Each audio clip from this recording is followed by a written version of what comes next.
ਸਤਿ ਸ਼੍ਰੀ ਅਕਾਲ। ਤੁਸੀਂ ਵੇਖ ਰਹੇ ਹੋ ਪੰਜਾਬ ਮੇਲ USA TV ਪੰਜਾਬ ਚਰਚਾ ਦੇ ਵਿੱਚ ਸਵਾਗਤ। ਮੈਂ ਹਾਂ ਸੰਜੀਵ ਯਸ਼ ਖੰਨਾ। ਸਭ ਤੋਂ ਪਹਿਲਾਂ ਗੱਲ ਕਰਾਂਗੇ ਭਾਰਤ ਵਿੱਚ ਹੋਣ ਵਾਲੇ G20 ਸੰਮੇਲਨ ਦੀ, ਜਿਹਦੇ ਵਿੱਚ ਬਾਈਡਨ ਸਾਹਿਬ ਆ ਰਹੇ ਨੇ ਔਰ ਸਾਰੇ ਇਸ ਗੱਲ ਨੂੰ ਲੈ ਕੇ ਉਤਸ਼ਾਹਿਤ ਨੇ। ਖੁਦ ਬਾਈਡਨ ਸਾਹਿਬ ਵੀ ਬਹੁਤ ਜ਼ਿਆਦਾ ਐਕਸਾਈਟਿਡ ਨੇ ਕਿਉਂਕਿ ਉਹ ਹਮੇਸ਼ਾ ਭਾਰਤ ਨੂੰ ਪਿਆਰ ਕਰਦੇ ਰਹੇ ਨੇ ਔਰ ਭਾਰਤ ਆਉਣ ਦਾ ਉਹਨਾਂ ਨੂੰ ਚਾਅ ਹੈ। ਔਰ ਇਸ ਖਾਸ ਮੌਕੇ ਦੇ ਉੱਤੇ ਜਦੋਂ ਕਿ ਉਹ ਦੁਨੀਆ ਭਰ ਦੇ ਮਸਲਿਆਂ ਦੇ ਉੱਤੇ ਗੱਲਬਾਤ ਕਰਨਾ ਚਾਹੁੰਦੇ ਨੇ, ਕਿਉਂਕਿ ਬੀਇੰਗ ਅ ਸੁਪਰ ਪਾਵਰ ਅਮਰੀਕਾ ਦੀ ਰਿਸਪੌਂਸਿਬਿਲਟੀ ਸਭ ਤੋਂ ਜ਼ਿਆਦਾ ਬਣ ਜਾਂਦੀ ਹੈ। ਔਰ ਇਸ ਮੌਕੇ ਦੇ ਉੱਤੇ ਉਹ ਕੁਝ ਗੱਲਾਂ ਤੋਂ ਨਾਰਾਜ਼ ਵੀ ਨੇ, ਜਿਵੇਂ ਕਿ ਸ਼ੀ ਜਿਨਪਿੰਗ ਜੋ ਚੀਨ ਦੇ ਪ੍ਰੈਜ਼ੀਡੈਂਟ ਨੇ, ਉਹ ਇਸ ਸੰਮੇਲਨ ਤੋਂ ਦੂਰੀ ਬਣਾ ਕੇ ਰੱਖਣਾ ਚਾਹੁੰਦੇ ਨੇ।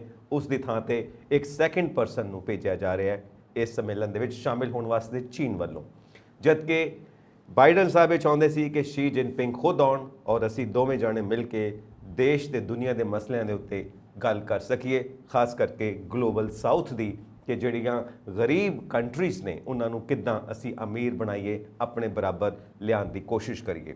ਤੇ ਦੂਜੀ ਗੱਲ ਇਹ ਵੀ ਹੈ ਕਿ ਰਸ਼ੀਆ ਦੇ ਪ੍ਰੈਜ਼ੀਡੈਂਟ ਪੁਤਿਨ ਸਾਹਿਬ ਵੀ ਇਸ ਸੰਮੇਲਨ ਤੋਂ ਦੂਰੀ ਬਣਾ ਕੇ ਰੱਖਣਗੇ। ਕਿੰਨਾ ਕਾਰਨਾਂ ਕਰਕੇ ਉਹ ਵੀ ਨਹੀਂ ਆ ਰਹੇ, ਜਦਕਿ ਬਾਈਡਨ ਸਾਹਿਬ ਚਾਹੁੰਦੇ ਸੀ ਕਿ ਉਹ ਵੀ ਆਉਣ ਤੇ ਬਹਿ ਕੇ ਕਈ ਮਸਲੇ ਹੱਲ ਕਰੀਏ, ਖਾਸ ਕਰਕੇ ਯੂਕਰੇਨ ਤੇ ਰਸ਼ੀਆ ਦੀ ਜੋ ਲੜਾਈ ਚੱਲਦੀ ਪਈ ਹੈ ਉਹਦੇ ਉੱਤੇ ਵੀ ਗੱਲਬਾਤ ਹੋਵੇ। ਸੋ ਇਹ तमाम ਮਸਲੇ ਸਾਡੇ ਸਾਹਮਣੇ ਨੇ। ਹੁਣ ਸਵਾਲ ਇਹ ਬਣਦਾ ਹੈ ਕਿ G20 ਦੇ ਵਿੱਚ ਬਾਈਡਨ ਸਾਹਿਬ ਹੋਣਗੇ ਤੇ ਨਾਲ ਭਾਰਤ ਹੋਏਗਾ ਤੇ ਹੋਰ ਵੀ ਇੰਪੋਰਟੈਂਟ ਨੇਸ਼ਨਸ ਦੇ ਇੰਪੋਰਟੈਂਟ ਲੀਡਰਸ ਹੋਣਗੇ। ਇਹ ਸਾਰੇ ਮਿਲ ਕੇ ਦੁਨੀਆ ਦੇ ਕਿੰਨਾ ਮਸਲਿਆਂ ਨੂੰ ਹੱਲ ਕਰਨਾ ਚਾਹੁੰਦੇ ਨੇ। ਕਿਤੇ ਇਹ ਨਾ ਹੋਵੇ ਕਿ ਸਾਰੀ ਗੱਲਬਾਤ ਕਰਨ ਤੋਂ ਬਾਅਦ ਕਹਿਣ ਸੌਰੀ ਸਾਡੀ ਇੱਕ ਸਹਿਮਤੀ ਨਹੀਂ ਬਣ ਸਕੀ, ਇਸ ਕਰਕੇ ਅਸੀਂ ਕੋਈ ਕਾਮਨ ਰਾਹ ਨਹੀਂ ਚੁਣ ਸਕੇ, ਅਸੀਂ ਕੋਈ ਕਾਮਨ ਪੁਆਇੰਟ ਨਹੀਂ ਚੁਣ ਸਕੇ, ਤਾਂ ਫਿਰ ਇਹ ਸਾਰਾ ਤਾਮ-ਝਾਮ ਕਰਨ ਦਾ ਮਤਲਬ ਕੀ? ਇਹ ਤਾਂ ਫਿਰ ਇੱਕ ਡਰਾਮਾ ਸਾਬਿਤ ਹੋਏਗਾ ਜੋ ਇੰਟਰਨੈਸ਼ਨਲ ਲੈਵਲ ਤੇ ਖੇਡਿਆ ਜਾ ਰਿਹਾ ਹੈ ਔਰ ਲੋਕਾਂ ਦੇ ਨਾਲ ਇੱਕ ਧੋਖਾ ਹੋਏਗਾ ਔਰ ਲੋਕਾਂ ਦੇ ਪੈਸੇ ਦੀ ਬਰਬਾਦੀ ਹੈ, ਕਿਉਂਕਿ ਇਹ ਸਾਰੀ ਟੈਕਸ ਮਨੀ ਲੱਗਦੀ ਪਈ ਆ। ਸੋ ਇਹ ਵੀ ਚਰਚਾ ਬਣੀ ਹੋਈ ਹੈ ਐਕਸਪਰਟਸ ਦੇ ਗਲਿਆਰਿਆਂ ਦੇ ਵਿੱਚ ਕਿ ਇਸ ਸੰਮੇਲਨ ਦਾ ਕੀ ਨਤੀਜਾ ਨਿਕਲਣ ਵਾਲਾ ਹੈ ਤੇ ਪੂਰੀ ਦੁਨੀਆ ਦੇ ਵਿੱਚ ਕੀ ਬਦਲਾਅ ਆਉਣ ਵਾਲੇ ਨੇ, ਕਿ ਇਸ ਸੰਮੇਲਨ ਦੇ ਵਿੱਚ ਇਕਲੌਤੇ ਬਾਈਡਨ ਸਾਹਿਬ ਹੋਣਗੇ, ਸ਼ੀ ਜਿਨਪਿੰਗ ਨਹੀਂ ਹੋਣਗੇ, ਇਹਦੇ ਵਿੱਚ ਪੁਤਿਨ ਸਾਹਿਬ ਨਹੀਂ ਹੋਣਗੇ। ਸੋ ਗਲੈਮਰ ਕਿੱਥੇ ਹੈ ਫਿਰ? ਇਹ ਚੀਜ਼ ਵੀ ਡਿਸਕਸ਼ਨਸ ਦੇ ਵਿੱਚ ਆਉਂਦੀ ਪਈ ਹੈ। ਔਰ ਇਸ ਵਕਤ ਜੋ ਦੁਨੀਆ ਦੇ ਹਾਲਾਤ ਨੇ ਬਹੁਤ ਨਾਜ਼ੁਕ ਨੇ, ਚਾਹੇ ਉਹ ਪਰਿਆਵਰਣ ਦੀ ਐਨਵਾਇਰਨਮੈਂਟ ਦੀ ਗੱਲ ਕਰੀਏ, ਚਾਹੇ ਉਹ ਬੈਂਕਿੰਗ ਸਿਸਟਮ ਦੀ, ਇਕੋਨਮੀ ਦੀ ਗੱਲ ਕਰੀਏ ਔਰ ਵਾਰਫੇਅਰਸ ਦੀ, ਤਾਂ ਅਸੀਂ ਜਾਣਦੇ ਹੀ ਹਾਂ ਜੋ ਹਾਲਾਤ ਬਣੇ ਹੋਏ ਨੇ। ਇੰਨੀ ਜ਼ਿਆਦਾ ਲੜਾਈ, ਇੰਨੇ ਜ਼ਿਆਦਾ ਝਗੜੇ ਔਰ ਅੱਤਵਾਦੀਆਂ ਦਾ ਡਰ ਵੱਖਰਾ, ਭੁੱਖਮਰੀ ਦਾ ਡਰ ਵੱਖਰਾ। ਮਤਲਬ ਇਹ ਹੈ ਕਿ ਦੁਨੀਆ ਚਾਰੋਂ ਪਾਸਿਓਂ ਮੁਸੀਬਤਾਂ ਦੇ ਵਿੱਚ ਘਿਰੀ ਹੋਈ ਹੈ ਔਰ ਇਸ ਵਕਤ ਸਭ ਤੋਂ ਜ਼ਿਆਦਾ ਰਿਸਪੌਂਸਿਬਿਲਟੀ ਵੱਡੀ ਬਣਦੀ ਹੈ ਉਹਨਾਂ ਅਮੀਰ ਮੁਲਕਾਂ ਦੀ, ਜਿਹੜੇ ਵੈਸਟਰਨ ਕੰਟਰੀਜ਼ ਨੇ, ਜੋ ਦੇਸ਼ ਦੇ ਉੱਤੇ, ਦੁਨੀਆ ਦੇ ਉੱਤੇ ਰਾਜ ਕਰਦੇ ਨੇ। ਜੇ ਪੂਰੀ ਦੁਨੀਆ ਨੂੰ ਇੱਕ ਦੇਸ਼ ਮੰਨ ਲਿਆ ਜਾਵੇ ਤਾਂ ਹਕੂਮਤ ਇਹਨਾਂ ਵੈਸਟਰਨ ਕੰਟਰੀਜ਼ ਦੀ ਚੱਲਦੀ ਹੈ, ਇਹਨਾਂ ਅਮੀਰ ਮੁਲਕਾਂ ਦੀ ਚੱਲਦੀ ਆ, ਤਾਂ ਇਹਨਾਂ ਦੀ ਰਿਸਪੌਂਸਿਬਿਲਟੀ ਵੀ ਸਭ ਤੋਂ ਵੱਧ ਹੁੰਦੀ ਹੈ ਔਰ ਸਭ ਤੋਂ ਵੱਧ ਰਿਸਪੌਂਸਿਬਿਲਟੀ ਬਣਦੀ ਹੈ ਯੂਨਾਈਟਿਡ ਸਟੇਟਸ ਦੀ ਔਰ ਬਾਈਡਨ ਸਾਹਿਬ ਦੀ, ਬੀਇੰਗ ਦ ਸੁਪਰ ਪਾਵਰ। ਸੋ ਉਮੀਦ ਇਹ ਕੀਤੀ ਜਾ ਰਹੀ ਹੈ ਕਿ ਹਾਲਾਤ ਜਿੱਦਾਂ ਦੇ ਵੀ ਹੋਣ, ਬਾਈਡਨ ਸਾਹਿਬ ਇਸ ਕਾਬਿਲ ਨੇ ਕਿ ਇਹਨਾਂ ਹਾਲਾਤਾਂ ਨੂੰ ਨਜਿੱਠ ਲੈਣਗੇ ਔਰ ਜ਼ਰੂਰ ਅਮਰੀਕਾ ਇਸ G20 ਸੰਮੇਲਨ ਦੇ ਵਿੱਚ ਆਪਣਾ ਇੱਕ ਕ੍ਰੀਏਟਿਵ ਰੋਲ ਅਦਾ ਕਰਦੇ ਹੋਏ ਦੁਨੀਆ ਦੇ ਮਸਲਿਆਂ ਨੂੰ ਕੋਈ ਨਾ ਕੋਈ ਰਾਹ ਦੇਣ ਦੇ ਵਿੱਚ ਜ਼ਰੂਰ ਕਾਮਯਾਬ ਹੋਏਗਾ। ਔਰ ਇਸੇ ਚੀਜ਼ ਨੂੰ ਲੈ ਕੇ ਭਾਰਤ ਦੇ ਵਾਸੀ ਵੀ ਉਤਸ਼ਾਹਿਤ ਨੇ ਔਰ ਪ੍ਰਾਈਮ ਮਿਨਿਸਟਰ ਮੋਦੀ ਵੀ ਬਹੁਤ ਉਤਸੁਕ ਨੇ ਬਾਈਡਨ ਸਾਹਿਬ ਦਾ ਸਵਾਗਤ ਕਰਨ ਦੇ ਲਈ G20 ਸੰਮੇਲਨ ਦੇ ਵਿੱਚ। ਦੂਜੀ ਡਿਸਕਸ਼ਨ ਇਹ ਬਣੀ ਹੋਈ ਹੈ ਕਿ ਐਲਨ ਮਸਕ ਦੁਨੀਆ ਦੇ ਸਭ ਤੋਂ ਅਮੀਰ ਆਦਮੀ, ਜੋ ਟਵਿੱਟਰ ਦੇ ਮਾਲਿਕ ਨੇ, ਟੈਸਲਾ ਦੇ ਮਾਲਿਕ ਨੇ, ਸਪੇਸ ਐਕਸ ਦੇ ਮਾਲਿਕ ਨੇ, ਮਤਲਬ ਇੱਕ ਕਾਮਯਾਬ ਬਿਜ਼ਨਸਮੈਨ ਜਿਨ੍ਹਾਂ ਦੇ ਹਰ ਫੈਸਲੇ ਦਾ ਅਮਰੀਕਾ ਦੀ ਗਵਰਨਮੈਂਟ ਦੇ ਉੱਤੇ, ਅਮਰੀਕਾ ਦੀ ਗਵਰਨਮੈਂਟ ਪਾਲਿਸੀਜ਼ ਦੇ ਉੱਤੇ ਅਸਰ ਪੈਂਦਾ ਹੈ। ਸੋ ਪਿਛਲੇ ਦਿਨੀ ਗੱਲ ਚੱਲਦੀ ਪਈ ਆ ਕਿ ਉਹਨਾਂ ਦੀ ਹੱਤਿਆ ਹੋ ਸਕਦੀ ਹੈ। ਉਹਨਾਂ ਦੇ ਪਿਤਾ ਵੀ ਬਹੁਤ ਜ਼ਿਆਦਾ ਚਿੰਤਿਤ ਨੇ ਇਸ ਗੱਲ ਨੂੰ ਲੈ ਕੇ ਔਰ ਬਾਈਡਨ ਸਾਹਿਬ ਨੂੰ ਇਹ ਗੁਜ਼ਾਰਿਸ਼ ਕਰਦੇ ਨੇ ਕਿ ਐਲਨ ਮਸਕ ਜੀ ਦੀ ਸਿਕਿਉਰਿਟੀ ਵਧਾਈ ਜਾਵੇ, ਕਿਉਂਕਿ ਇੱਕ ਵਾਰੀ ਐਲਨ ਮਸਕ ਵੀ ਮਜ਼ਾਕ 'ਚ ਕਹਿ ਚੁੱਕੇ ਨੇ ਕਿ ਹੋ ਸਕਦਾ ਹੈ ਕੁਝ ਇੱਦਾਂ ਦੇ ਹਾਲਾਤ ਹੋਣ, ਮਿਸਟੀਰੀਅਸ ਜਿਹੇ ਹਾਲਾਤ ਹੋਣ ਜਿਹਦੇ ਵਿੱਚ ਮੇਰੀ ਹੱਤਿਆ ਹੋ ਜਾਵੇ। ਕਿਤੇ ਨਾ ਕਿਤੇ ਇਹ ਮਤਲਬ ਉਹਨਾਂ ਮੁਲਕਾਂ ਦੇ ਵੱਲ ਵੀ ਇਸ਼ਾਰਾ ਹੈ ਜੋ ਇਹ ਦੇਖਦੇ ਪਏ ਨੇ ਕਿ ਐਲਨ ਮਸਕ ਕਿੱਦਾਂ ਦੁਨੀਆ ਦੇ ਉੱਤੇ ਆਪਣਾ ਅਸਰ ਪਾਉਂਦੇ ਨੇ, ਕਿਉਂਕਿ ਇਸ ਵਕਤ ਜੋ ਵਾਰ ਚੱਲਦੀ ਪਈ ਹੈ ਯੂਕਰੇਨ ਔਰ ਰਸ਼ੀਆ ਦੇ ਵਿੱਚ, ਉਹਦੇ ਵਿੱਚ ਐਲਨ ਮਸਕ ਜੋ ਸਪੇਸ ਐਕਸ ਦੇ ਮਾਲਿਕ ਨੇ, ਉਹਨਾਂ ਦੇ ਸੈਟੇਲਾਈਟਸ ਵੀ ਇਨਵੋਲਵ ਨੇ। ਤਾਂ ਅਸੀਂ ਦੇਖਦੇ ਹਾਂ ਕਿ ਐਲਨ ਮਸਕ ਜੋ ਹਮੇਸ਼ਾ ਚਰਚਾ ਦਾ ਵਿਸ਼ਾ ਬਣੇ ਰਹਿੰਦੇ ਨੇ ਆਪਣੀਆਂ ਗੱਲਾਂ ਬਾਤਾਂ ਕਰਕੇ ਵੀ ਔਰ ਆਪਣੇ ਕੰਮਾਂ ਕਰਕੇ ਵੀ, ਇਸ ਵਕਤ ਰਿਸਕ ਹੈ ਉਹਨਾਂ ਦੀ ਲਾਈਫ ਦੇ ਉੱਤੇ। ਔਰ ਇਸ ਚੀਜ਼ ਨੂੰ ਲੈ ਕੇ ਗਵਰਨਮੈਂਟ ਆਫ ਯੂਨਾਈਟਿਡ ਸਟੇਟ ਵੀ ਕਾਫੀ ਜ਼ਿਆਦਾ ਅਲਰਟ ਆ ਤੇ ਉਹਨਾਂ ਦੇ ਪਿਤਾ ਵੀ ਕਾਫੀ ਜ਼ਿਆਦਾ ਜੋ ਟੈਕਨੀਕਲ ਬੈਕਗਰਾਊਂਡ ਤੋਂ ਨੇ ਚਿੰਤਿਤ ਨੇ। ਸੋ ਐਲਨ ਮਸਕ ਆਪਣੇ ਅੰਦਾਜ਼ ਦੇ ਵਿੱਚ ਆਪਣਾ ਕੰਮ ਕਰ ਰਹੇ ਨੇ। ਸੋ ਇਹ ਦੋ ਘਟਨਾਵਾਂ ਖਾਸ ਤੌਰ ਤੇ ਬਹੁਤ ਜ਼ਿਆਦਾ ਚਰਚਾ ਦਾ ਵਿਸ਼ਾ ਬਣੀਆਂ ਹੋਈਆਂ ਨੇ ਪੂਰੀ ਦੁਨੀਆ ਦੇ ਵਿੱਚ। ਹੁਣ ਗੱਲ ਕਰਦੇ ਹਾਂ ਆਪਣੇ ਭਾਰਤ ਦੇ ਮਸਲਿਆਂ ਦੀ। ਮੇਰੇ ਨਾਲ ਸਟੂਡੀਓਸ ਦੇ ਵਿੱਚ ਮੌਜੂਦ ਨੇ ਪੋਲੀਟੀਕਲ ਐਨਾਲਿਸਟ ਡਾਕਟਰ ਪਿਆਰੇ ਲਾਲ ਗਰਗ। ਗਰਗ ਸਾਹਿਬ, ਬਹੁਤ-ਬਹੁਤ ਸਵਾਗਤ ਤੁਹਾਡਾ ਪੰਜਾਬ ਚਰਚਾ ਦੇ ਵਿੱਚ। ਸ਼ੁਕਰੀਆ ਜੀ ਬਹੁਤ। ਕਾਫੀ ਦਿਨਾਂ ਤੋਂ ਇਹ ਚਰਚਾ ਚੱਲਦੀ ਪਈ ਹੈ ਸਾਡੇ ਦੇਸ਼ ਦੇ ਵਿੱਚ, ਔਰ ਹੁਣ ਤੇ ਪਾਰਲੀਮੈਂਟ ਦੇ ਵਿੱਚ ਇੱਕ ਸਪੈਸ਼ਲ ਸੈਸ਼ਨ ਵੀ ਬੁਲਾਇਆ ਜਾ ਰਿਹਾ ਹੈ, ਵਨ ਨੇਸ਼ਨ ਵਨ ਇਲੈਕਸ਼ਨ। ਕਿਸੇ ਵੇਲੇ ਜਦੋਂ ਨਹਿਰੂ ਸਾਹਿਬ ਪ੍ਰਧਾਨ ਮੰਤਰੀ ਸੀ ਤੇ ਉਦੋਂ ਕਿਹਾ ਜਾਂਦਾ ਸੀ ਕਿ ਨਹਿਰੂ ਸਾਹਿਬ ਤੋਂ ਬਾਅਦ ਕੌਣ ਹੋ ਸਕਦੇ ਨੇ, ਕੋਈ ਵੀ ਦਿਮਾਗ ਦੇ ਵਿੱਚ ਨਹੀਂ ਆਉਂਦੇ ਸੀ। ਉਸੇ ਤਰ੍ਹਾਂ ਮਿਸਿਸ ਇੰਦਰਾ ਗਾਂਧੀ ਵੇਲੇ ਵੀ ਮਹਿਸੂਸ ਕੀਤਾ ਗਿਆ ਕਿ ਮਿਸਿਸ ਇੰਦਰਾ ਗਾਂਧੀ ਤੋਂ ਇਲਾਵਾ ਹੋਰ ਕੌਣ ਹੋ ਸਕਦੇ ਨੇ। ਹੁਣ ਇਸ ਵਕਤ ਵੀ ਇਹੀ ਗੱਲ ਕਹੀ ਜਾ ਰਹੀ ਹੈ ਕਿ ਮੋਦੀ ਸਾਹਿਬ ਤੋਂ ਇਲਾਵਾ ਹੋਰ ਕੌਣ ਹੋ ਸਕਦੇ ਨੇ। ਸੋ ਸਭ ਤੋਂ ਪਹਿਲਾਂ ਤਾਂ ਆਪਾਂ ਇਸ ਚੀਜ਼ ਨੂੰ ਬਿਲਕੁਲ ਸਮਝਣ ਦੀ ਕੋਸ਼ਿਸ਼ ਕਰੀਏ ਕਿ ਹੋਰ ਕੋਈ ਕਿਉਂ ਨਹੀਂ ਹੋ ਸਕਦੇ, ਕਿਉਂਕਿ ਇਹ ਕੁਦਰਤ ਹੈ। ਹਮੇਸ਼ਾ ਇਨਸਾਨ ਆਉਂਦੇ ਰਹਿੰਦੇ ਨੇ, ਜਾਂਦੇ ਰਹਿੰਦੇ ਨੇ, ਤੇ ਪੁਰਾਣੇ ਇਨਸਾਨ ਜਦੋਂ ਚਲੇ ਜਾਂਦੇ ਨੇ ਤਾਂ ਨਵੇਂ ਇਨਸਾਨ ਉਹਨਾਂ ਦੇ ਸਥਾਨ ਤੇ ਆ ਜਾਂਦੇ ਨੇ। ਪੁਰਾਣਾ ਸੂਰਜ ਛੁਪ ਜਾਂਦਾ, ਨਵਾਂ ਸੂਰਜ ਉੱਗ ਆਉਂਦਾ, ਇਹੀ ਕੁਦਰਤ ਦਾ ਨਿਯਮ ਹੈ। ਤੇ ਫਿਰ ਇਹ ਸ਼ਸ਼ੋ ਪੰਜ ਕਿਉਂ ਹੈ, ਫਿਰ ਇਹ ਕਨਫਿਊਜ਼ਨਸ ਕਿਉਂ ਨੇ ਗਰਗ ਸਾਹਿਬ? ਵੱਡੀ ਗੱਲ ਇਹ ਹੈ, ਜਦ ਨਹਿਰੂ ਜੀ ਤੋਂ ਬਾਅਦ ਕਿਹਾ ਜਾਂਦਾ ਸੀ ਉਦੋਂ, ਕਿਉਂਕਿ ਆਜ਼ਾਦੀ ਦੀ ਇੱਕ ਲੜਾਈ ਦੇ ਵਿੱਚ ਅਸੀਂ ਨਿਕਲੇ ਸੀ। ਸੁਭਾਸ਼ ਜੀ ਸਾਡੇ ਕੋਲ ਨਹੀਂ ਰਹੇ ਸੀ, ਪਟੇਲ ਜੀ ਨਹੀਂ ਰਹੇ ਸੀ, ਤੇ ਲੋਕਾਂ ਨੂੰ ਲੱਗਦਾ ਸੀ ਵੀ ਸ਼ਾਇਦ ਨਹਿਰੂ ਜੀ ਇਹਨਾਂ ਸਾਰਿਆਂ ਤੋਂ ਜ਼ਿਆਦਾ ਕਾਬਲ ਨੇ। ਇਹ ਨਹੀਂ ਕੋਈ ਹੋਰ ਨਹੀਂ ਸੀ। ਸ਼ਾਸਤਰੀ ਜੀ ਆਏ ਉਦੋਂ ਬਾਅਦ, ਇੰਦਰਾ ਗਾਂਧੀ ਆਈ। ਇੰਦਰਾ ਗਾਂਧੀ ਉਦੋਂ ਪਹਿਲਾਂ ਨਹਿਰੂ ਜੀ ਦੇ ਵੇਲੇ ਹੀ ਕਾਂਗਰਸੀ ਪ੍ਰਧਾਨ ਹੁੰਦੇ ਸੀ। ਸੋ ਇਹ ਨਹੀਂ ਸੀ, ਹਾਲਾਂਕਿ ਉਹਨੂੰ ਗੁੱਡੀ ਕਿਹਾ ਜਾਂਦਾ ਸੀ, ਜਿਵੇਂ ਹੁਣ ਪੱਪੂ ਕਿਹਾ ਜਾਂਦਾ ਹੈ, ਏਦਾਂ ਉਹਨੂੰ ਗੁੱਡੀ ਕਿਹਾ ਜਾਂਦਾ ਸੀ ਜੀ, ਤੇ ਗੁੱਡੀਆ ਕਹਿੰਦੇ ਸੀ।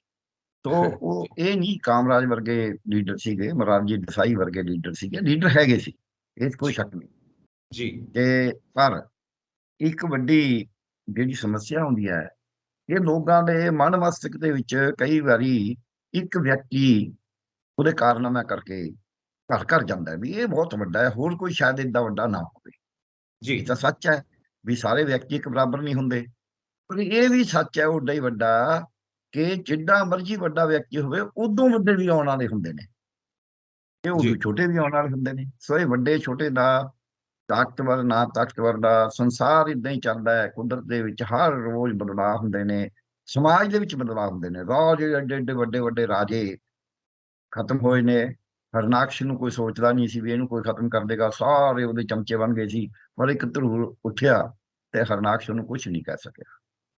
ਇਸੇ ਤਰ੍ਹਾਂ ਹੀ ਜੇ ਅਸੀਂ ਦੇਖੀਏ ਕੰਸ ਨੂੰ ਕੋਈ ਨਹੀਂ, ਕੰਸ ਤਾਂ ਆਪਣੀ ਭੈਣ ਨੂੰ ਕੈਦ ਕਰਤਾ ਸੀ, ਤੇ ਐਡਾ ਜ਼ਾਲਮ ਹੋਣ ਦੇ ਬਾਵਜੂਦ ਉਹਦੇ ਹਰ ਬੱਚੇ ਨੂੰ ਮਾਰ ਰਿਹਾ ਸੀ, ਪਰ ਫਿਰ ਵੀ ਕ੍ਰਿਸ਼ਨ ਉੱਥੇ। ਜੇ ਅਸੀਂ ਕੌਰੂ ਦਾ ਦੇਖੀਏ ਤਾਂ ਕੌਰੂ ਪਾਤਸ਼ਾਹ ਵੀ ਕਹਿੰਦੇ ਸੀ। ਦੁਰਯੋਧਨ ਨੂੰ ਦੇਖੀਏ ਤਾਂ ਦੁਰਯੋਧਨ ਵੀ ਇਹੀ ਕੁਝ ਕਹਿੰਦਾ ਸੀ ਵੀ ਛਤਰਪਤੀ ਮੈਂ ਬਣ ਜਾ। ਸੋ ਸਾਡੇ ਪ੍ਰਧਾਨ ਮੰਤਰੀ ਜੀ ਵੀ ਇਹੀ ਸੋਚਦੇ ਮੈਂ ਛਤਰਪਤੀ ਬਣ ਜਾਣਾ। ਸੋ ਪਰ ਦੁਨੀਆ ਦੇ ਵਿੱਚ ਕਦੇ ਵੀ ਇੰਦਰਾ ਗਾਂਧੀ ਗਏ ਤੇ ਇੰਦਰਾ ਗਾਂਧੀ ਤੋਂ ਬਾਅਦ ਪ੍ਰਧਾਨ ਮੰਤਰੀ ਆਉਂਦੇ ਰਹੇ, ਉਹਨਾਂ ਨੇ ਕੰਮ ਵੀ ਚਲਾਏ ਨੇ।